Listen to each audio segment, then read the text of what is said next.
Good afternoon to everybody. Myself Jagdevappa, Assistant Professor of Psychology, Government First Grade College, Tiptur, Tumkur District, Karnataka.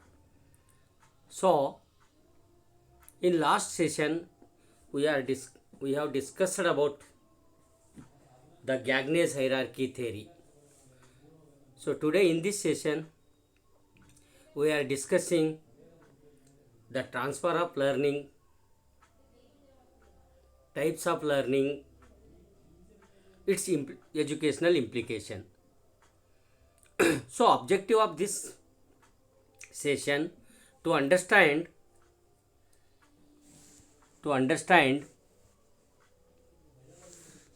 the transfer of learning, types and educational implication of this. Outcomes of this to create distinctive to approaches in learning. Theories like transfer of learning, types and educational implication of this transfer of learning. So meaning the transfer of learning. This theory says that transfer will occur between tasks where the two tasks share a set of common stimulus features. This means that the class of task to which a particular learned skill should transfer should be definable by a careful analysis of the conditions of original learning. So, the types of transfer of learning, there are three types. One is positive transfer, another one is negative transfer, then neutral transfer. Positive transfer states that when learning in one situation facilitates learning in another situation, it is known as positive transfer. And another one is negative transfer. Negative transfer means when learning of one task makes the learning of another task harder.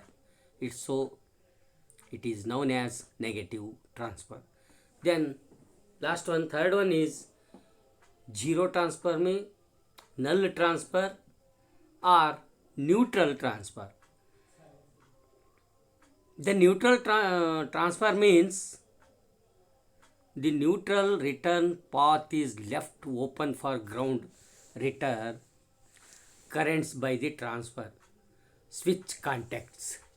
So, transfer of are three types. One is positive transfer of learning, negative transfer of learning, then zero transfer or neutral transfer of learning. These three are there. So, these transfer of learning, its implication on education is in school, transfer can help students learn. If students can transfer in a prior knowledge, it will help them understand the content of new lesson.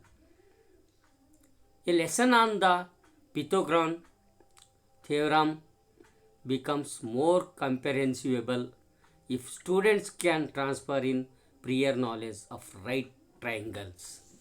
So, this is the transfer of learning theory, which is transfer of learning, negative, positive, neutral or zero transfer. In Kannada, it is called ಕಲಿಕೆಯ ವರ್ಗಾವಣೆ. ಕಲಿಕೆಯ ವರ್ಗಾವಣೆ ಅಂತಕ್ಕಂಥದ್ದು ಶೈಕ್ಷಣಿಕ ಮನೋವಿಜ್ಞಾನದಿಂದ ಕಲಿಕೆ ವರ್ಗಾವಣೆಯು ಒಂದು ವಿಶಿಷ್ಟ ಮತ್ತು ಮಹತ್ವದ ಸ್ಥಾನ ಪಡೆದಿದೆ ಅಂತ ನಾವು ಹೇಳ್ಬೋದು. ಏಕೆಂದರೆ ನಾವು ನಮ್ಮ ನಿತ್ಯ ಜೀವನದಲ್ಲಿ ತೊಡಗುವ ಹಲವಾರು ಚಟುವಟಿಕೆಗಳು ಮತ್ತು ಸಂಗತಿಗಳಲ್ಲಿ ಬಹಳಷ್ಟು ಅಂಶಗಳು ನಮ್ಮ ಹಿಂದಿನ ಕಲಿಕೆ ಮತ್ತು ತರಬೇತಿ ಅನುಭವಗಳಿಂದ ಪ್ರಭಾವಿತವಾಗಿರುತ್ತವೆ.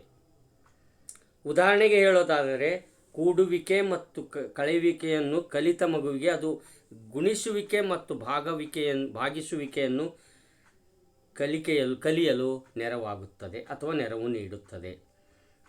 ಸೊ ಈ ಕಲಿಕೆಯ ವರ್ಗಾವಣೆ ಅಥವಾ ತರಬೇತಿಯ ವರ್ಗಾವಣೆ ಎಂದು ಕರೆಯುವುದು ಒಂದು ಕೆಲಸವನ್ನು ಕಲಿತರೆ ಅದು ಮತ್ತೊಂದು ಕೆಲಸವನ್ನು ಕಲಿಯಲು ಸಹಾಯಕವಾಗುತ್ತದೆ. ಅದು ಮತ್ತೊಂದು ಕೆಲಸವನ್ನು ಸಹಾಯಕವಾಗುವಂತಿದ್ದರೆ, ಅಂದರೆ ಕಲಿಕೆಯ ವರ್ಗಾವಣೆ ಅಂತಕ್ಕಂಥದ್ದು ಅಥವಾ ತರಬೇತಿಯ ವರ್ಗಾವಣೆ ಅಂತಕ್ಕಂಥದ್ದು ಒಂದು ಕೆಲಸವನ್ನು ಕಲಿತರೆ ಅದು ಮತ್ತೊಂದು ಕೆಲಸವನ್ನು ಕಲಿಯಲು ಸಹಾಯಕವಾಗುವಂತಿದ್ದರೆ ಅಥವಾ ಆ ಕಲಿಕೆಯ ಮೇಲೆ ಪ್ರಭಾವ ಬೀರುವಂತಿದ್ದರೆ ಅಲ್ಲಿ ಕಲಿಕೆಯ ವರ್ಗಾವಣೆಯಾಗಿದೆ ಎಂದು ಅರ್ಥವಾಗುತ್ತದೆ. ಹೀಗಾಗಿ ಹಿಂದಿ ಭಾಷಾ ಕಲಿತವನಿಗೆ ಸಂಸ್ಕೃತ ಕಲಿಯಲು ಸುಲಭವಾಗುತ್ತದೆ. ರೇಡಿಯೋ ರಿಪೇರಿ ಮಾಡುವವನು ಗಡಿಯಾರ ರಿಪೇರಿ ಮಾಡಲು, ಮೊಬೈಲ್ ರಿಪೇರಿ ಮಾಡಲು, ಕಂಪ್ಯೂಟರ್ ನಿರ್ವಹಿಸುವವನಿಗೆ ಬೆರಳಚ್ಚು ಮಾಡುವುದು, ಇವೆಲ್ಲವೂ ಸಹಕಾರಿಯಾಗಿರ್ತವೆ, ಪ್ರಭಾವ ಬೀರ್ತವೆ, ಸಹಕಾರಿಯಾದಂಥ ಪ್ರಭಾವಿತಗೊಳಿಸ್ತವೆ ಅಂತ ಹೇಳ್ಬೋದು. ಹಿಂದೂಸ್ತಾನಿ ಸಂಗೀತ ಕಲಿತವರು ಕರ್ನಾಟಕ ಸಂಗೀತ ಸುಲಭವಾಗಿ ಕಲಿತಾರೆ. ಸೊ ಈ ರೀತಿ ಕಲಿತ ಒಂದು ವಿಷಯವು ಇನ್ನೊಂದು ವಿಷಯದ ಕಲಿಕೆಗೆ ನೆರವಾಗಿದ್ದರೆ, ಅದರ ಮೇಲೆ ಪ್ರಭಾವ ಬೀರುವಂತಿದ್ದರೆ ಅದಕ್ಕೆ ಕಲಿಕೆಯ ವರ್ಗಾವಣೆ ಅಂತ ಹೇಳ್ತೀವಿ. ಸೊ ಇಲ್ಲಿ ಕೆಲವೊಂದು ವ್ಯಾಖ್ಯೆಗಳಿದ್ದಾವೆ ಶೈಕ್ಷಣಿಕ ಮನೋವಿಜ್ಞಾನಿಗಳ ಪ್ರಕಾರ. ಕ್ರೋ ಮತ್ತು ಕ್ರೋ ಅಂತಕ್ಕಂಥವರು ಯೋಚನೆಯ ಅಭ್ಯಾಸಗಳು, ತಿಳುವಳಿಕೆಗಳು, ಕೌಶಲ್ಯಗಳು ಮೊದಲಾದವನ್ನು ಕಲಿಕೆಯ ಒಂದು ಕ್ಷೇತ್ರದಿಂದ ಇನ್ನೊಂದು ಕ್ಷೇತ್ರಕ್ಕೆ ಕೊಂಡೊಯ್ಯುವುದೇ ಕಲಿಕೆಯ ವರ್ಗಾವಣೆ ಅಥವಾ ಕಲಿಕೆಯ ತರಬೇತಿಯ ವರ್ಗಾವಣೆ ಅಂತೀವಿ. ಸೋರೆನ್ಸನ್ ಅಂತಕ್ಕಂಥವ್ರು ಹೇಳೋ ಪ್ರಕಾರ ಒಂದು ಸನ್ನಿವೇಶದಲ್ಲಿ ಪಡೆದ ಜ್ಞಾನ, ತರಬೇತಿ ಮತ್ತು ಅಭ್ಯಾಸಗಳನ್ನು ಇನ್ನೊಂದು ಸನ್ನಿವೇಶಕ್ಕೆ ವರ್ಗಾಯಿಸುವುದೇ ಕಲಿಕೆಯ ಅಥವಾ ತರಬೇತಿಯ ವರ್ಗಾವಣೆ ಅಂತ ಹೇಳಿದ್ದಾರೆ. ಎಲ್ಲಿಸ್ ಒಂದು ಕಾರ್ಯದಲ್ಲಿ ಸಾಧನೆ ಅಥವಾ ಅನುಭವ ಆನಂತರ ಕಾರ್ಯದ ಮೇಲೆ ಪ್ರಭಾವ ಬೀರುವುದನ್ನು ಕಲಿಕೆಯ ವರ್ಗಾವಣೆ ಎಂದಿದ್ದಾರೆ. ಸೊ ಹೀಗೆ ಒಟ್ಟಾರೆ ಹೇಳಬೇಕಾದರೆ ಒಂದು ಅನುಭವ ಇನ್ನೊಂದು ಅನುಭವದ ಮೇಲೆ ಅದು ಪರವಾಗಿರ್ಬೋದು, ವಿರವಾಗಿರ್ಬೋದು, ಅದು ವರ್ಗಾವಣೆಯಾದಾಗ ಅದು ಕಲಿಕೆಯ ವರ್ಗಾವಣೆ ಅಥವಾ ತರಬೇತಿಯ ವರ್ಗಾವಣೆ. ಸೊ ಈ ಕಲಿಕೆಯ ವರ್ಗಾವಣೆ 3 ಪ್ರಕಾರದಲ್ಲಿ ಕಾಣ್ತೀವಿ. ಮೊದಲನೇದು ಧನಾತ್ಮಕ ವರ್ಗಾವಣೆ, ಪಾಸಿಟಿವ್ ಟ್ರಾನ್ಸ್ಫರ್. ಸೊ ಮೊದಲನೇ ಒಂದು ಕಲಿಕೆಯು ಕಲಿಯುವವನಿಗೆ ಇನ್ನೊಂದು ಕಲಿಕೆಯಲ್ಲಿ ಸಹಾಯಕವಾಗುವಂತಿದ್ದರೆ, ಅಂದರೆ ಒಂದು ಕಲಿಕೆಯಲ್ಲಿ ಇನ್ನೊಂದು ಕಲಿಕೆಯ ಮೇಲೆ ಬೀರುವ ಪ್ರಭಾವ ಋಣಾತ್ಮಕ ವರ್ಗಾವಣೆಯಂತೆ ಉಂಟು ಮಾಡಿದೆ, ಸಹಾಯವನ್ನು ಉಂಟು ಮಾಡಿದರೆ ಅದನ್ನು ನಾವೇನಂತ ಕರಿತೀವಿ, ಕಲಿಕೆಯ ವರ್ಗಾವಣೆಯಲ್ಲಿ ಧನಾತ್ಮಕವಾಗಿದೆ ಅಂತೀವಿ. ಅಂದರೆ ಅಂಥ ವರ್ಗಾವಣೆಯನ್ನು ಧನಾತ್ಮಕವಾಗಿ ವರ್ಗಾವಣೆ ಎನ್ನಲಾಗುತ್ತದೆ. ಉದಾಹರಣೆ, ಬಸ್ ಚಾಲನೆ ಮಾಡುವವನಿಗೆ ಲಾರಿ, ಕಾರು, ಟ್ರ್ಯಾಕ್ಟರ್ಗಳು ಮುಂತಾದವುಗಳು ಚಾಲನೆ ಮಾಡಲು ಸುಲಭವಾಗಿರುತ್ತದೆ. ಹಿಂದಿ ಕಲಿತರು ಸಂಸ್ಕೃತ ಸುಲಭವಾಗುತ್ತೆ.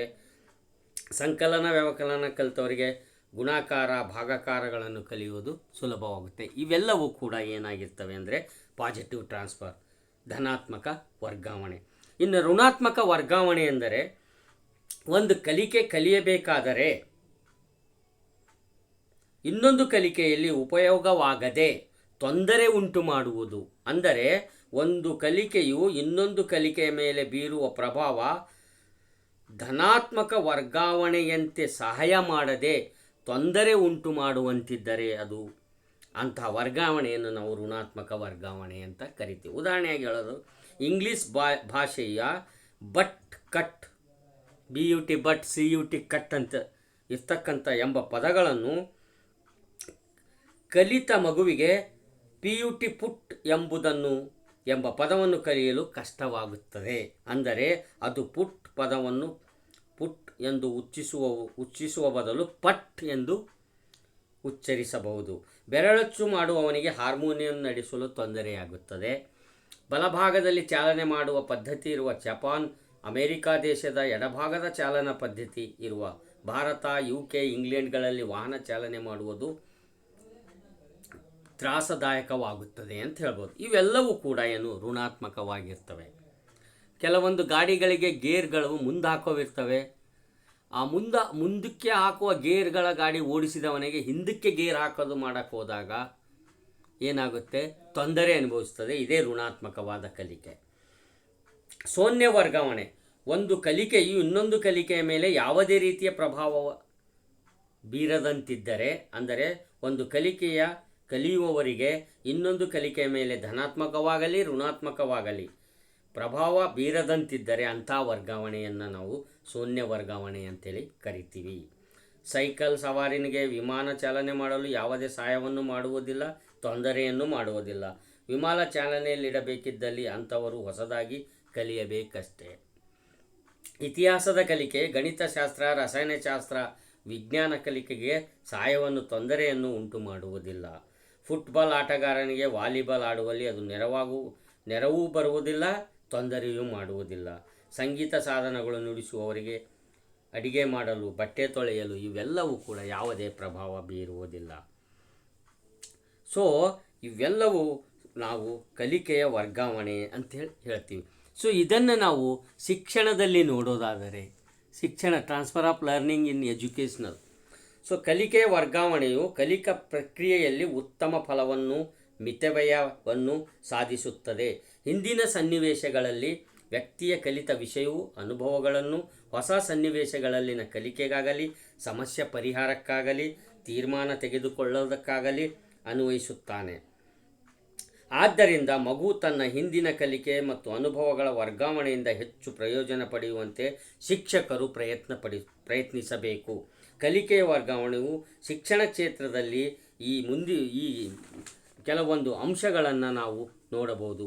ಸೂಕ್ತವಾದ ಪಠ್ಯಕ್ರಮ ರಚಿಸುವುದು, ಉತ್ತಮ ಬೋಧನಾ ವಿಧಾನಗಳ ಅಗತ್ಯತೆ, ಉತ್ತಮವಾದ ಧಾರಣಾ ಸಾಮರ್ಥ್ಯ, ಪ್ರಭುತ್ವ ಕಲಿಕೆ ಉಂಟಾಗುವುದಕ್ಕೆ ಬೇಕಾದ ಅರ್ಥಪೂರ್ಣ ಅಭ್ಯಾಸಗಳು, ಶಿಕ್ಷಕರ ಸಿದ್ಧತೆ, ಸ್ವಾಭಾವಿಕ ಕಲಿಕೆಗೆ ಅವಕಾಶ, ಶಾಲೆ ವಾತಾವರಣದಲ್ಲಿ ಮತ್ತು ನಿತ್ಯ ಜೀವನದಲ್ಲಿ ಸಾಮಾನ್ಯತೆ ಉಂಟು ಮಾಡುವಿಕೆ, ಶೈಕ್ಷಣಿಕವಾಗಿ ವ್ಯಕ್ತಿಯ ಗುರಿ ಮತ್ತು ಉದ್ದೇಶಗಳಿಗೆ ಮಹತ್ವ ಕೊಡೋದು, ಅದೇ ರೀತಿಯಾಗಿ ಕಲಿಕೆಯಲ್ಲಿ ಆಸಕ್ತಿ, ಪ್ರೇರಣೆ ಬೆಳೆಸಬೇಕು. ಇವೆಲ್ಲವೂ ಅಲ್ಲದೆ ಕಲಿಕೆಯ ಸನ್ನಿವೇಶಗಳಲ್ಲಿ ಅಡ್ಡಿ ಆತಂಕಗಳನ್ನು ಕಡಿಮೆಗೊಳಿಸಬಹುದು. ಈ ಒಂದು ಸಿದ್ಧಾಂತದಿಂದ ನಾವು ಮಾಡಬಹುದು. ಅಂದರೆ ತರಬೇತಿ ಪಡೆಯದ ಶರೀರ ಭಾಗವೊಂದಕ್ಕೆ ತರಬೇತಿ ಪಡೆದೇ ಅದು ರೀತಿ ಮತ್ತೊಂದು ಭಾಗದಿಂದ ತರಬೇತಿ ಆದರೆ ಅದು ದ್ವಿಪಾರ್ಶ್ವಿಕವಾಗಿಬಿಡುತ್ತೆ. ಸೊ ಹೀಗಾಗಿ ಈ ಎಲ್ಲ ಅಂಶಗಳು ನಾವು ಈ ಒಂದು ಕಲಿಕೆಯ ವರ್ಗಾವಣೆಯಿಂದ ನಾವು ಶಿಕ್ಷಣದಲ್ಲಿ ಅಳವಡಿಸಿಕೊಳ್ಳಬೇಕು. ಏನು ಅಂಶಗಳೆಂದರೆ, ಸೂಕ್ತವಾದಂಥ ಪಠ್ಯಕ್ರಮ ನಾವು ರಚನೆ ಮಾಡಬೇಕು, ಉತ್ತಮ ಬೋಧನಾ ವಿಧಾನಗಳ ಅಗತ್ಯತೆ ಮಾಡಿಕೊಳ್ಬೇಕು, ಆಮೇಲೆ ಉತ್ತಮವಾದ ಧಾರಣಾ ಸಾಮರ್ಥ್ಯ ತಯಾರಿ ಮಾಡಬೇಕು, ಪ್ರಭುತ್ವ ಕಲಿಕೆ ಉಂಟು ಮಾಡೋದಕ್ಕೆ ಬೇಕಾದ ಅರ್ಥಪೂರ್ಣ ಅಭ್ಯಾಸಗಳು ಹಾಕ್ಕೊಳ್ಬೇಕು, ಶಿಕ್ಷಕರು ಕೆಲವೊಂದು ಸಿದ್ಧತೆಗಳನ್ನು ಮಾಡ್ಕೋಬೇಕು, ಮಕ್ಕಳ ಸ್ವಾಭಾವಿಕ ಕಲಿಕೆಗೆ ಅವಕಾಶ ಮಾಡಿಕೊಡ್ಬೇಕು, ಅದೇ ರೀತಿ ಶಾಲೆ ಮತ್ತು ನಿತ್ಯ ಜೀವನದಲ್ಲಿ ಸಾಮಾನ್ಯತೆ ಉಂಟು ಮಾಡುವಂತೆ ಮಾಡಬೇಕು, ಅದೇ ರೀತಿ ಶೈಕ್ಷಣಿಕವಾಗಿ ವ್ಯಕ್ತಿಯ ಗುರಿ ಮತ್ತು ಉದ್ದೇಶಗಳಿಗೆ, ಅಂದರೆ ಮಕ್ಕಳ ಗುರಿ ಮತ್ತು ಉದ್ದೇಶಗಳಿಗೆ ನಾವು ಮಹತ್ವ ಕೊಡಬೇಕು, ಕಲಿಕೆಯಲ್ಲಿ ಆಸಕ್ತಿ, ಪ್ರೇರಣೆ ಬೆಳೆಸಬೇಕು ಮತ್ತು ಕಲಿಕೆ ಸನ್ನಿವೇಶಗಳ ಅಡ್ಡಿ ಆತಂಕಗಳನ್ನು ಕಡಿಮೆಗೊಳಿಸುವುದಕ್ಕೆ ಈ ಸಿದ್ಧಾಂತ ನಮಗೆ ಅನುಕೂಲವಾಗುತ್ತೆ ಅಂತ ಹೇಳಬಹುದು. ಎಲ್ಲಿ? ಶಿಕ್ಷಣದಲ್ಲಿ. ಸೊ ಹೀಗೆ ಕಲಿಕೆಯ ವರ್ಗಾವಣೆ ಎಂದರೇನು, ಕಲಿಕೆಯ ವರ್ಗಾವಣೆಯ ಪ್ರಕಾರಗಳ್ಯಾವ್ಯಾವು, ಅವುಗಳೆಂದರೇನು ಮತ್ತು ಶಿಕ್ಷಣದಲ್ಲಿ ಅವರ ಮಹತ್ವವೇನು, ಅವುಗಳ ಅನ್ವಯಿಕೆ ಹೇಗೆ ಮಾಡಿಕೊಳ್ಳಬೇಕೆಂಬುದನ್ನು ನನಗೆ ಗೊತ್ತಿರೋ ಮಾಹಿತಿಯ ಪ್ರಕಾರ, ನನಗೆ ತಿಳಿದಿರುವ ಒಂದು ಮಾಹಿತಿಯನ್ನು ತಮ್ಮ ಮುಂದೆ ಪ್ರಾಮಾಣಿಕವಾಗಿ ಹಂಚಿಕೊಂಡಿದ್ದೇನೆ, ಪ್ರದರ್ಶನ ಮಾಡಿದ್ದೇನೆ. ಇದು ತಮಗೆ ಅರ್ಥ ಆಗಿದೆ ಅಂದ್ಕೊಂಡು ನಾನು ಈ ಒಂದು ಅಧಿವೇಶನವನ್ನು ಮುಗಿಸ್ತಾ ಇದ್ದೀನಿ. ಧನ್ಯವಾದ. ಎಲ್ಲರಿಗೂ ಧನ್ಯವಾದ ಹೇಳು.